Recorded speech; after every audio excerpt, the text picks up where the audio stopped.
Welcome to 843 TV. I'm your host, Lisa Richardson. And I'm Will Wareham with WHHI-TV. We're coming to you today from Lowcountry Montessori School in Beaufort. Our guests today are Amy Horn, who's the director here at the school, Miranda Altus, who's a teacher here at Lowcountry Montessori School, and Sarah Fox, who's the office manager and also a parent of a student. So stick around for more 843 TV. Where communities come to speak.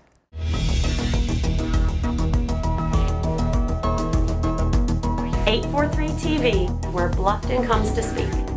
Where Spring Island comes to speak.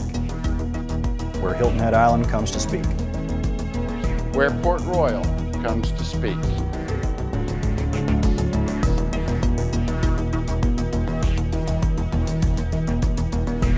.843 TV, where communities come to speak. Welcome to 843 TV. We are joined today by Amy Horn, Sarah Fox, and Miranda Altus from Lowcountry Montessori School here in Beaufort. Thank you for being here today. Thanks for having us.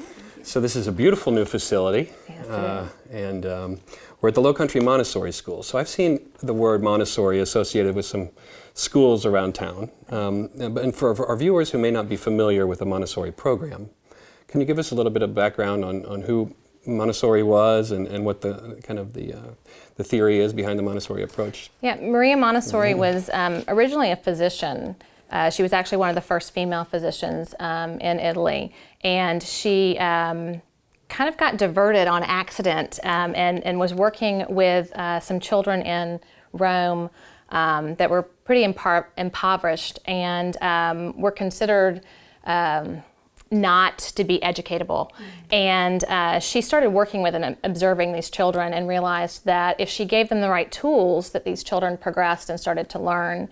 And through her work over many, many years and across the world, she then began to implement this method that really kind of entrusted the child and gave responsibilities that we didn't really consider appropriate at that time to the children, and followed them. We always say follow the child, follow the child. You'll hear that term in Montessori a lot.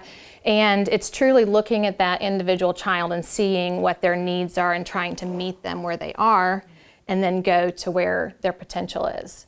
So that's kind of the big thing around here is what we try to do is we look at each individual child. And So it's an approach to education that really gives the child a little bit more responsibility and makes ownership of his progression. It does. We really try to internalize that motivation within the child, and I think this method kind of capitalizes on that. Children that come through the program, and even those that started here last year, we're seeing that change start to happen with the children where they're actually becoming self-directed and that they're, taking charge of their own education, which is really cool. Yeah, that is cool.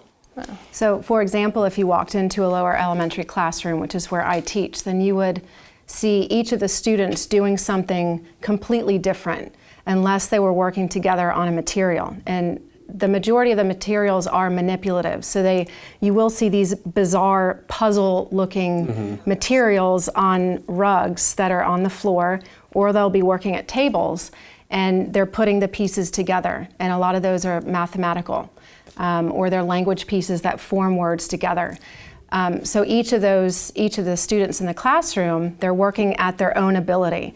So you might have a first grader who might be reading on a kindergarten level or not reading at all. And then you have another first grader that's working alongside that student who might be on a third grade reading level. So in this kind of environment, we're allowed to honor each of those levels. So is there, at the beginning of the week, is there like a goal or something where you have, okay, we need you to get this done this week, or how does that work? Well, the idea is to kind of entice the children with the materials. Okay. And so you're bringing them to lessons. You're saying, okay, this person is ready or this child is ready for this lesson. And so you're calling them in small groups, depending on where they are in the curriculum. You're presenting that lesson and then there's a follow-up to it. Okay. So we call it freedom with responsibilities. There are responsibilities. A lot of people think that Montessori is just kind of this frou-frou thing, but there is a rhyme and reason to what we do. And a lot of teachers will use work plans. That may actually depend on the child too. Some need work plans that are very specific.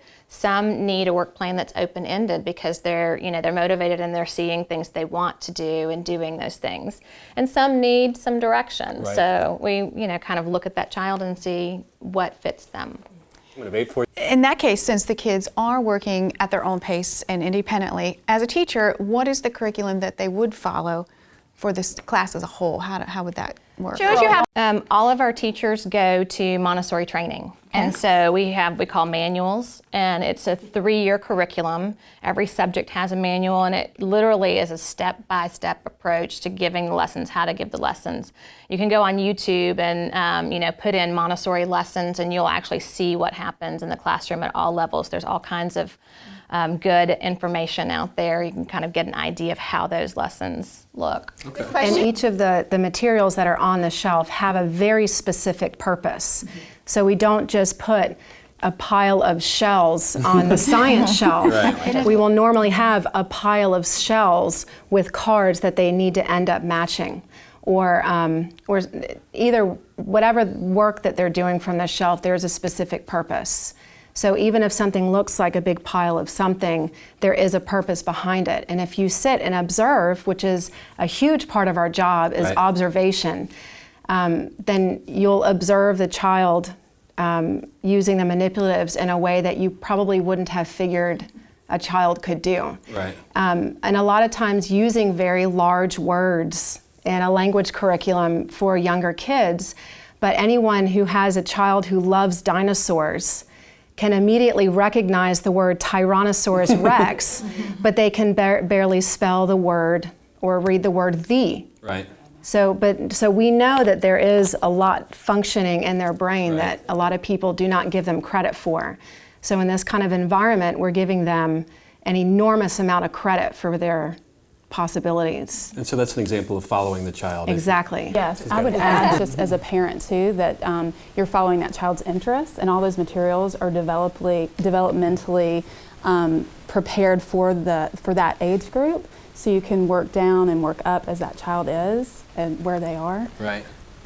It's really helpful. Wow. And build self-esteem. And that's what brings the child in too, as Amy said. You want to entice them to the materials.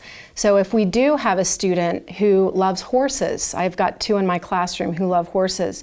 So I think, in my environment, my classroom, how can I bring this student to love this particular math lesson?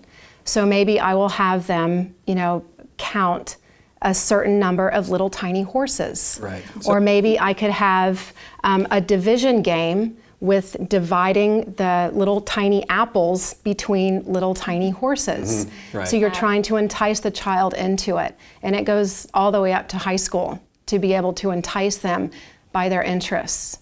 And if that's the way that they're going to learn, then just imagine how they're going to be when they're adults. Right. And they find a passion. They find their passion and they stick with it. Wow. Okay, we need to take a quick break. So stick around for another segment of 843 TV from Lowcountry Montessori School. They have